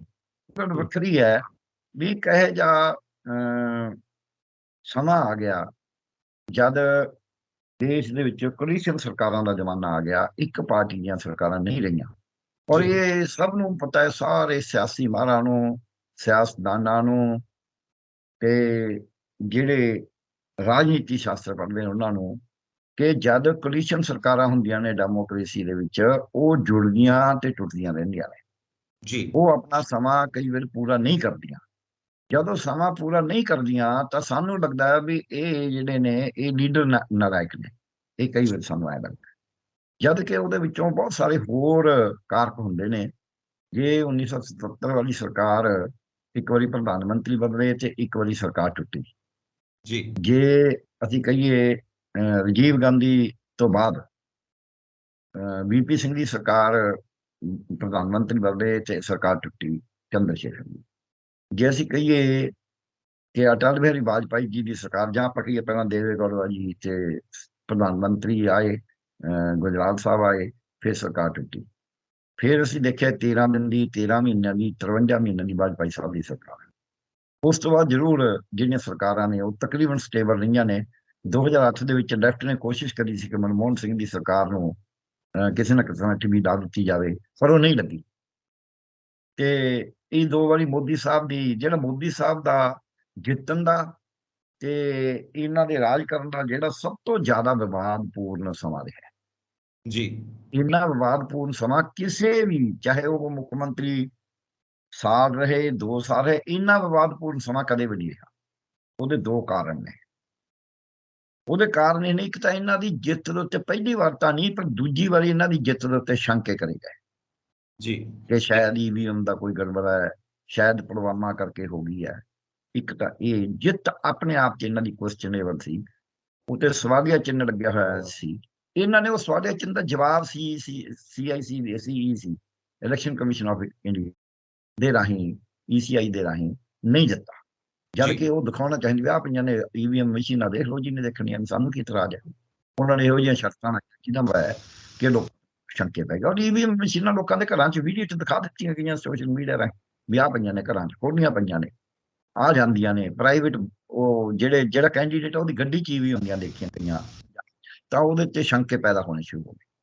ਦੂਜਾ ਇਹ ਹੋਇਆ ਕਿ ਇਸ ਮੋਦੀ ਸਾਹਿਬ ਦੇ ਰਾਜਕਾਲ 'ਚ, ਖਾਸ ਕਰਕੇ ਦੂਜੇ ਰਾਜਕਾਲ 'ਚ, ਜਿੰਨੀਆਂ ਸਰਕਾਰਾਂ ਤੋੜੀਆਂ ਗਈਆਂ ਨੇ ਜੋੜ ਤੋੜ ਕਰਕੇ, ਈਡੀ ਦਾ ਰੋਹ ਪਾ ਕੇ, MLA ਖਰੀਦ ਕੇ, ਚਾਹੇ ਸਰਕਾਰ ਬਣਨ ਵੇਲੇ ਜਾਂ ਬਣੀ ਹੋਈ ਸਰਕਾਰ ਨੂੰ ਤੋੜਨ ਵੇਲੇ, ਚਾਹੇ ਉਹ ਕਰਨਾਟਕਾ ਹੋਵੇ, ਚਾਹੇ ਉਹ ਮਹਾਰਾਸ਼ਟਰ ਹੋਵੇ, ਚਾਹੇ ਉਹ ਮੱਧ ਪ੍ਰਦੇਸ਼ ਹੋਵੇ, ਚਾਹੇ ਰਾਜਸਥਾਨ ਦੇ ਵਿੱਚ ਇੱਕ ਅਸਫਲ ਕੋਸ਼ਿਸ਼ ਹੋਵੇ, ਉਹ ਜਿਹੜਾ ਜੋੜ ਤੋੜ ਦਾ ਵੀ ਐਡਾ ਵੱਡਾ ਕਦੀ ਵੀ ਨਹੀਂ ਹੋਇਆ ਸੀ ਜੀ ਕਿਸੇ ਵੀ ਪ੍ਰਾਈਮ ਮਿਨਿਸਟਰ ਵੇਲੇ ਨਹੀਂ ਹੋਇਆ। ਤੇ ਉਹਦੇ 'ਚ ਅਟਲ ਬਿਹਾਰੀ ਵਾਜਪਾਈ ਜੀ ਵੀ ਪ੍ਰਾਈਮ ਮਿਨਿਸਟਰ ਹਾਲਾਂਕਿ ਰਹੇ ਨੇ, ਨਹੀਂ ਹੋਇਆ। ਇਸ ਤੋਂ ਅੱਗੇ ਜਦ ਅਸੀਂ ਦੇਖਦੇ ਹਾਂ ਕਿ ਇੱਕ ਹੋਰ ਦੇਸ਼ ਦੀ ਜਾਇਦਾਦ ਨੂੰ ਇਸ ਤਰੀਕੇ ਨਾਲ ਕਦੀ ਵੀ ਨਹੀਂ ਵੇਚਿਆ ਗਿਆ ਜਿਵੇਂ ਹੁਣ ਵੇਚਿਆ ਗਿਆ। ਸਾਰੇ ਅਦਾਰੇ ਪ੍ਰਾਈਵੇਟ ਕਰੇ ਜਾ ਰਹੇ। ਦੇਸ਼ ਦੇ ਲੋਕਾਂ ਦੇ ਏਕੇ ਨੂੰ ਇਸ ਤਰੀਕੇ ਨਾਲ ਵੰਡਿਆ ਬਹੁਤ ਵਾਰੀ ਗਿਆ, ਵੋਟਾਂ ਦੇ ਨਾਂ 'ਤੇ ਵੰਡਿਆ ਗਿਆ। ਕਤਲੇਆਮ ਵੀ ਹੋਏ ਨੇ, ਜਿਹਦੇ 'ਚ ਅਸੀਂ 84 ਦਾ ਜਾਂ 2002 'ਚ ਖਰੋ ਦਾ ਪ੍ਰਾਈਮ ਮਿਨਿਸਟਰ ਕਰਕੇ ਨਹੀਂ ਸੀ ਪ੍ਰਾਈਮ ਮਿਨਿਸਟਰ ਦਾ ਕਿਹਾ ਸੀ ਰਾਜਪਾਲ ਨਿਭਾਉਣਾ ਚਾਹੀਦਾ ਹੈ, ਉਹ ਤਾਂ ਮੌਜੂਦਾ ਪ੍ਰਧਾਨ ਮੰਤਰੀ ਸੀ ਜਿਹੜੇ ਉਦੋਂ CM ਸੀਗੇ। ਇਹ ਜਿਹੜਾ ਕਤਲੇਆਮ ਜਿਹੜਾ ਸੀ, ਇਹ ਵੀ ਪਹਿਲੀ ਵਾਰੀ ਜਿਹੜਾ ਦੇਸ਼ ਦੇ ਲੋਕਾਂ ਨੂੰ, ਕਤਲੇਆਮ ਨਹੀਂ ਮੈਂ ਕਹਾਂਗਾ, ਦੇਸ਼ ਦੇ ਲੋਕਾਂ ਨੂੰ ਵੰਡ ਦੇਣਾ, ਆਪਸ ਵਿੱਚ ਐਨ ਅੱਡੋ ਫੱਟ ਕਰ ਦੇਣਾ, ਇਹ ਵੀ ਪਹਿਲੀ ਵਾਰੀ ਹੋਇਆ। ਦੇਸ਼ ਦੇ ਜਿਹੜੇ ਯੁਵਕ ਨੇ ਉਹਨਾਂ ਦੇ ਮਨਾਂ ਦੇ ਵਿੱਚ ਇੱਕ ਦੂਜੇ ਪ੍ਰਤੀ ਘਿਰਣਾ ਪੈਦਾ ਕਰਦੇ ਨੇ। ਵਿਸ਼ੇਸ਼ ਕਰਕੇ ਹਿੰਦੂਆਂ ਦੇ ਜਿਹੜੇ ਯੁਵਕ ਨੇ ਉਹਨਾਂ ਦੇ ਮਨਾਂ ਦੇ ਵਿੱਚ ਏਡੀ ਵੱਡੀ ਘਿਰਣਾ ਪੈਦਾ ਕਰਦੇ ਨੇ, ਕਿਉਂਕਿ ਬਾਕੀ ਜਿਹੜੇ ਮੁਸਲਮਾਨ ਸੀ ਉਹ ਤਾਂ ਪਹਿਲਾਂ ਹੀ ਇਹੋ ਜਿਹੀਆਂ ਘਿਰਣਾ ਕਈ ਵਾਰ ਪੈਦਾ ਕਰਦੇ ਸੀ, ਪਰ ਹਿੰਦੂਆਂ 'ਚ ਇੰਨੀ ਘਿਰਣਾ ਪੈਦਾ ਕਰਦੇ ਨਹੀਂ। ਇੱਥੇ ਤੱਕ ਕਹਿ ਦੇਣਾ, ਮੋਹਨ ਭਗਤ ਜੀ ਦਾ ਕਹਿ ਦੇਣਾ, ਇਹ ਇਹਨਾਂ ਦੇ ਸ਼ਾਇਦ ਨਾਲ ਹੀ ਕਿਹਾ ਗਿਆ ਕਿ ਵੀ ਹਿੰਦੂ ਆਕਰੋਸ਼ 'ਚ ਨੇ, ਜੇ ਕਿਸੇ ਨਾਲ ਜਾਤੀ ਵੀ ਕਰ ਲੈਂਦੇ ਨੇ ਤਾਂ ਉਹ ਤਾਂ ਚੁੱਪ ਰਹਿਣ। ਯਾਨੀ ਕਿ ਇੰਡੀਕੇਸ਼ਨ ਸੀ, ਜਿਹੜਾ ਮਣੀਪੁਰ ਹੋਇਆ ਉਹਦੀ ਇੰਡੀਕੇਸ਼ਨ ਸੀ, ਇਹ ਜਾਤੀ ਹੋਈ ਸੀ ਨਾ, ਇਹ ਤਾਂ ਜਾਤੀ ਕਹਿੰਦੇ ਨੇ, ਜਾਂ ਜਿਹੜਾ ਨੂਚ ਹੋਇਆ। ਸੋ ਇਸ ਕਰਕੇ ਇਸ ਮਾਨਯੋਗ ਪ੍ਰਧਾਨ ਮੰਤਰੀ ਜਿਹੜੇ ਇਸ ਵੇਲੇ ਦੇ ਨੇ, ਇੰਨੀ ਕੰਟਰੋਵਰਸੀ ਕਦੀ ਵੀ ਨਹੀਂ ਹੋਈ, ਕਿਉਂਕਿ ਹਰ ਸ਼ੋਬੇ ਦੇ ਵਿੱਚ ਹੋਈ ਹੈ। ਲੋਕ ਸਭਾ ਦੇ ਵਿੱਚ ਵੀ ਵਿਰੋਧੀਆਂ ਨੂੰ ਤਾਂ ਬੋਲਣ ਹੀ ਨਹੀਂ ਦਿੱਤਾ ਜਾਂਦਾ। ਸੋ ਇਹ ਜਿਹੜੀ ਹੈਗੀ ਹੈ ਸਾਰਾ ਕੁਝ ਵੇਚਣ ਦੀ, ਵਿਰੋਧੀਆਂ ਨੂੰ ਤੋੜਨ ਦੀ, ਵਿਰੋਧੀਆਂ ਦਾ ਜੋੜ ਤੋੜ ਧੱਕਾ ਕਰਨ ਦੀ, ਸੰਸਥਾਵਾਂ ਤੋੜਨ ਦੀ, ਦੇਸ਼ ਦੀਆਂ ਜਿਹੜੀਆਂ ਦੇਸ਼ ਦੇ ਰਾਜ ਕਰਨ ਦਾ ਤੌਰ ਤਰੀਕਾ ਉਹ ਸੰਸਥਾਵਾਂ ਦੇ ਰਾਹੀਂ ਹੈ। ਉਹ ਸੰਸਥਾਵਾਂ ਕਦੀ ਸੰਸਥਾ ਨੂੰ ਇਹਨਾਂ ਨੇ ਥੱਲੇ ਲਾ ਲਿਆ ਜੀ ਜੀ ਜੀ ਹੈ, ਚਾਹੇ ਉਹ CBC ਹੈ, ਚਾਹੇ CBI ਹੈ, ਚਾਹੇ ਉਹ ਈਵਨ RBI ਹੈ, ਚਾਹੇ ਉਹ ਸਟੈਟਿਸਟੀਕਲ ਜਿਹੜਾ ਸਾਡਾ ਸਿਸਟਮ ਸੀ ਉਹ ਹੈ, ਚਾਹੇ ਵਿਗਿਆਨ ਹੈ, ਸਾਰੇ ਨਿਯਮ ਬਦਲਤੇ। ਚਾਹੇ ਮੈਡੀਕਲ ਕਾਉਂਸਲ ਆਫ ਇੰਡੀਆ ਹੈ, ਚਾਹੇ ਯੂਨੀਵਰਸਿਟੀ ਗ੍ਰਾਂਟਸ ਕਮਿਸ਼ਨ ਹੈ, ਚਾਹੇ national commission for Ayurvedic education, ਕੁਝ ਵੀ ਕਰਿਆ, ਸਾਰਾ ਕੁਝ ਬਦਲਤਾ। ਉਹਦੇ ਨਾਲ ਬਦਲਾਅ ਦੇ ਨਾਂ ਦੇ ਉੱਤੇ ਅਸੀਂ ਵਿਗਿਆਨ ਦਾ ਪੱਲਾ ਛੱਡ ਕੇ ਕਿਸੇ ਹੋਰ ਪਾਸੇ ਜੰਤਰ ਮੰਤਰ ਚੂਨੇ ਟਾਮਨ 'ਚ ਪੈ ਰਿਹਾ। ਉਹ ਕੋਰੋਨਾ ਕਾਲ 'ਚ ਵੀ ਅਸੀਂ ਦੇਖਿਆ, ਥਾਲੀਆਂ ਖੜਕਾੜੋ, ਔਰ ਬੜੇ ਲੋਕ ਐਸੇ ਨੇ ਪੜ੍ਹੇ ਲਿਖੇ ਵੀ, ਉਹ ਜੀ ਉਹਦੇ ਨਾਲ ਸ਼ਾਇਦ ਕਰੋਨਾ, ਮਤਲਬ ਜਦ ਤੁਸੀਂ ਜਿਹੜੇ ਵਿਗਿਆਨ ਪੜ੍ਹੇ ਹੋਏ ਨੇ, ਹਾਲਾਂਕਿ ਉਹ ਵਿਗਿਆਨ ਪੜ੍ਹੇ ਹੋਏ ਜ਼ਰੂਰੀ ਨਹੀਂ ਉਹ ਵਿਗਿਆਨੀ ਹੁਣ, ਆਮ ਤੌਰ 'ਤੇ ਲੋਕ ਸਮਝ ਲੈਂਦੇ ਨੇ, ਉਹਨਾਂ ਦੀ ਸੋਚ ਵਿਗਿਆਨਕ ਨਹੀਂ ਹੁੰਦੀ। ਵਿਗਿਆਨ ਉਹ ਪੜ੍ਹਦੇ ਨੇ ਨੌਕਰੀ ਵਾਸਤੇ, ਆਪਦੇ ਪੇਸ਼ੇ ਵਾਸਤੇ, ਆਪਦੀ ਡਿਗਰੀ ਵਾਸਤੇ, ਆਪਦੇ ਪੈਸੇ ਕਮਾਉਣ ਵਾਸਤੇ। ਵਿਗਿਆਨ ਉਹ ਵਿਗਿਆਨਕ ਸੋਚ ਦੇ ਤੌਰ ਤੇ ਨਹੀਂ ਪੜ੍ਹਦੇ। ਸੋ ਜੀ ਵਿਗਿਆਨਕ ਸੋਚ ਜਿਹੜੀ ਹੈ ਉਸ ਨੂੰ ਸਭ ਤੋਂ ਜ਼ਿਆਦਾ ਢਾਹ ਜਿਹੜੀ ਲੱਗੀ ਹੈ ਉਹ ਇਸ ਹੋਣ ਵਾਲੇ ਸਾਡੇ ਪ੍ਰਧਾਨ ਮੰਤਰੀ ਜੀ ਨੇ ਉਹਨਾਂ ਵੇਲੇ ਲੱਗੀ ਹੈ। ਹੁਣ ਪਹਿਲਾਂ ਕਦੀ ਵੀ ਚੋਣਾਂ ਵੇਲੇ ਇਹ ਨਹੀਂ ਕਿਹਾ ਗਿਆ ਵੀ ਜੇ ਇਹ ਨਹੀਂ ਤਾਂ ਹੋਰ ਕੌਣ। 2019 ਦੀਆਂ ਚੋਣਾਂ 'ਚ ਮੋਦੀ ਸਾਹਿਬ ਨੂੰ ਲੱਗਦਾ ਸੀ ਵੀ ਸ਼ਾਇਦ ਨਾ ਆਈਏ, ਤਾਂ ਬੀਜੇਪੀ ਨੇ ਇੰਟੈਲੈਕਚੁਅਲ ਸਰਕਲ 'ਚ ਇੱਕ ਗੱਲ ਚਲਾਈ ਹੋਈ ਸੀ, ਜਿਹੜੇ ਬੀਜੇਪੀ ਦੇ ਬੁੱਧੀਜੀਵੀ ਆਉਂਦੇ ਸੀ ਮੀਡੀਆ 'ਚ, ਉਹ ਇਹ ਮੰਨ ਕੇ ਕਿ ਹਾਂ ਠੀਕ ਹੈ ਮੋਦੀ ਸਾਹਿਬ ਨੇ ਬਹੁਤ ਸਾਰਾ ਕੁਝ ਕਰਿਆ ਹੋਇਆ, ਇੰਨੀਆਂ ਗੱਲਾਂ ਹੋਈਆਂ ਨੇ, ਚਾਹੇ ਨੋਟਬੰਦੀ ਸੀ ਚਾਹੇ GST ਸੀ, ਉਹਦਾ ਨੁਕਸਾਨ ਬੜੇ ਹੋਏ ਨੇ, ਪਰ ਮੋਦੀ ਤੋਂ ਸਿਵਾਏ ਹੋਰ ਕੌਣ। ਇਹ ਪਹਿਲੀ ਵਾਰੀ ਹੋਇਆ ਮੋਦੀ ਤੋਂ ਸਿਵਾਏ ਹੋਰ ਕੌਣ, ਕਦੀ ਹੋਰ ਕੌਣ ਵਾਲਾ ਸਵਾਲ ਨਹੀਂ ਆਇਆ ਸੀ। ਜੀ ਇਹਦੇ 'ਚ ਆਪਾਂ ਇੱਕ ਚੀਜ਼ ਲੈਂਦੇ ਹਾਂ ਕਿ ਮੋਦੀ ਤੋਂ ਸਿਵਾਏ ਹੋਰ ਕੌਣ। ਤੁਸੀਂ ਇਹ ਗੱਲ ਦੇ ਉੱਤੇ ਆਪਣੀ ਗੱਲ ਦਾ ਸਮਾਪਨ ਕੀਤਾ। ਸੋ ਜਦੋਂ ਪ੍ਰਾਈਮ ਮਿਨਿਸਟਰ ਸੀਗੇ ਮਿਸਿਸ ਇੰਦਰਾ ਗਾਂਧੀ, ਉਦੋਂ ਵੀ ਸਿਸਟਮ ਚੇਂਜ ਕਰਨ ਵਾਸਤੇ ਇੱਕ ਐਕਸਪੈਰੀਮੈਂਟ ਕਰਨ ਦੀ ਗੱਲ ਸਾਹਮਣੇ ਆਈ ਕਿ ਉਹ ਪ੍ਰੈਜ਼ੀਡੈਂਟ ਸਿਸਟਮ ਵੀ ਲਾਗੂ ਕਰਨ ਲੱਗੇ ਕਿ ਜਿੱਦਾਂ ਅਮਰੀਕਾ ਦੇ ਵਿੱਚ ਹੈ। ਸੋ ਇਹ ਸਭ ਗੱਲਾਂ ਵੀ ਹੁੰਦੀਆਂ ਰਹੀਆਂ। ਉਸ ਵੇਲੇ ਕੀ ਹੁੰਦਾ ਕਿ ਸਭ ਕੁਝ ਮਿਸਿਸ ਇੰਦਰਾ ਗਾਂਧੀ ਦੇ ਹੱਥ 'ਚ ਚਲਾ ਜਾਂਦਾ, ਸਾਰੀ ਪਾਵਰਸ, ਪਰ ਉਸ ਵੇਲੇ ਉਹ ਗੱਲ ਨਹੀਂ ਨੇਪਰੇ ਚੜੀ। ਹੁਣ ਵਨ ਨੇਸ਼ਨ ਵਨ ਇਲੈਕਸ਼ਨ, ਇਹ ਐਕਸਪੈਰੀਮੈਂਟ ਪਹਿਲਾਂ ਵੀ ਕਰਨ ਦੀ ਕੋਸ਼ਿਸ਼ ਕੀਤੀ ਗਈ ਪਰ ਉਹ ਨਹੀਂ ਕਾਮਯਾਬ ਰਿਹਾ। ਅੱਜ ਇਹ ਮੁੜ ਤੋਂ ਇਹ ਕੋਸ਼ਿਸ਼ ਕੀਤੀ ਜਾਣੀ ਹੈ, ਮੁੜ ਤੋਂ ਇਹ ਤਜਵੀਜ਼ ਰੱਖੀ ਗਈ ਆ। ਇਹਦੇ ਪਿੱਛੇ ਦੋ ਤਿੰਨ ਗੱਲਾਂ ਆਉਂਦੀਆਂ ਨੇ। ਇੱਕ ਤਾਂ ਇਹ ਕਿ ਵਨ ਨੇਸ਼ਨ ਵਨ ਇਲੈਕਸ਼ਨ ਜਦੋਂ ਇਹ ਸਿਸਟਮ ਚੱਲ ਪਿਆ ਤਾਂ ਫਿਰ ਜਿਹੜੀਆਂ ਮੌਜੂਦਾ ਸਰਕਾਰਾਂ ਚੱਲਦੀਆਂ ਪਈਆਂ ਨੇ ਸੂਬਿਆਂ ਦੇ ਵਿੱਚ, ਉਹ ਤੋੜ ਦਿੱਤੀਆਂ ਜਾਣਗੀਆਂ ਦੁਬਾਰਾ ਤੋਂ ਇਲੈਕਸ਼ਨ। ਤੇ ਖੁਦਾ ਨਾ ਖਾਸਤਾ ਜੇ ਇਹ ਵਨ ਇਲੈਕਸ਼ਨ ਹੋਣ ਤੋਂ ਬਾਅਦ ਫਿਰ ਕਿਸੇ ਸੂਬੇ ਦੀ ਸਰਕਾਰ ਟੁੱਟ ਗਈ, ਫਿਰ ਮੁੜ ਤੋਂ ਫਿਰ ਸਾਰੇ ਦੇਸ਼ ਦੇ ਵਿੱਚ ਇਲੈਕਸ਼ਨਸ ਕਰਵਾਈਆਂ ਜਾਣਗੀਆਂ। ਇਹ ਕਿਉਂ? ਔਰ ਦੂਜਾ ਪੁਆਇੰਟ ਇਹਦੇ 'ਚ ਇਹ ਰੱਖਿਆ ਜਾਂਦਾ ਹੈ ਕਿ ਇਸ ਵਕਤ ਭਾਜਪਾ ਨੂੰ ਇਹ ਲੱਗਦਾ ਹੈ ਕਿ ਉਹਨਾਂ ਦੀ ਕੈਲਕੂਲੇਸ਼ਨਸ ਇਹ ਕਹਿੰਦੀਆਂ ਨੇ ਕਿ ਜੇ ਵਨ ਨੇਸ਼ਨ ਵਨ ਇਲੈਕਸ਼ਨ ਹੋਣ ਤਾਂ ਮੋਦੀ ਸਾਹਿਬ ਦੀ ਲਹਿਰ ਚਲਾ ਕੇ ਅਸੀਂ ਪੂਰੀ ਭਾਰਤ ਦੀ ਜੋ ਆਬਾਦੀ ਹੈ ਉਹਨੂੰ ਆਪਣੇ ਵੱਲ ਲਾ ਸਕਦੇ ਹਾਂ ਔਰ ਪੂਰੇ ਭਾਰਤ ਦੇ ਵਿੱਚ ਅਸੀਂ BJP ਦੀ ਸਰਕਾਰ ਬਣਾ ਸਕਦੇ ਹਾਂ।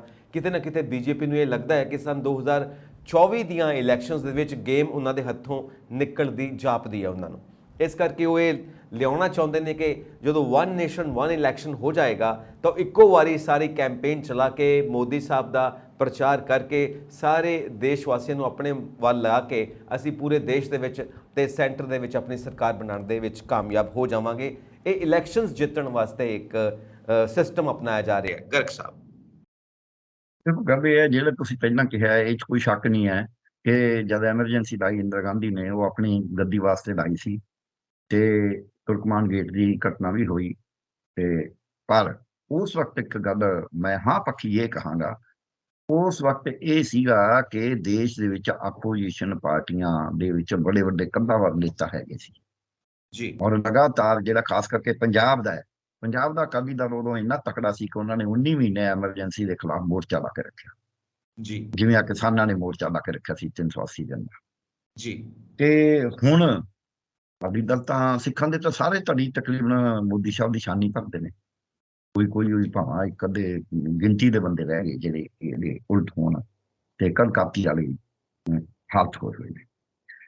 ਸੋ ਉਹ ਇੰਦਰਾ ਗਾਂਧੀ ਉਸ 'ਚ ਨਹੀਂ ਕਾਮਯਾਬ ਹੋਈ ਕਿਉਂਕਿ ਇਹ ਨਹੀਂ ਹੈ ਕੋਈ ਇੰਦਰਾ ਗਾਂਧੀ ਨਹੀਂ ਚਾਹੁੰਦੀ ਸੀ, ਉਹ ਇਹ ਸੀ ਕਿ ਦੇਸ਼ ਦੇ ਵਿੱਚ ਇੱਕ ਜਮਹੂਰੀ ਲਹਿਰ ਦਾ ਜੇ ਹੈਗੀ ਸੀ ਤਾਕਤ, ਜੀ ਉਹ ਤਾਕਤ ਪਿਛਲੇ ਸਮੇਂ 'ਚ ਕਿਸੇ ਘਟ ਗਈ ਔਰ ਇਹ ਮੋਦੀ ਸਾਹਿਬ ਨੂੰ ਇਹ ਲੱਗਣ ਲੱਗ ਗਿਆ ਵੀ ਠੀਕ ਹੈ। ਔਰ ਦੂਜੀ ਗੱਲ ਇਹ ਜਿਹੜੀ ਤੁਸੀਂ ਕਹਿੰਦੇ ਹੋ ਇਹ ਠੀਕ ਹੈ ਤੁਹਾਡੀ ਕਿ ਮੋਦੀ ਸਾਹਿਬ, ਕਿਉਂਕਿ ਪਹਿਲਾਂ ਕਦੀ ਵੀ ਮੈਂ 1951 ਦੀਆਂ ਚੋਣਾਂ 'ਚ ਵੀ ਮੈਂ ਦੇਖੀਆਂ ਨੇ, ਮਤਲਬ ਛੋਟੇ ਬੱਚੇ ਦੇ ਤੌਰ ਤੇ ਬੜੇ ਨਰਸਰੀ 'ਚ ਜਿਹਨੂੰ ਕਹਿੰਦੇ ਪਹਿਲੀ ਕੱਚੀ 'ਚ ਜਾਂਦੇ ਹੋਏ, ਜੀ ਤੇ ਉਦੋਂ ਵੀ ਇਹ ਨਹੀਂ ਹੁੰਦਾ ਸੀ ਕਿ ਇੱਕ ਵਿਅਕਤੀ ਦੇ ਨਾਂ ਤੇ ਵੋਟ ਮੰਗੀ ਜਾਂਦੀ ਸੀ।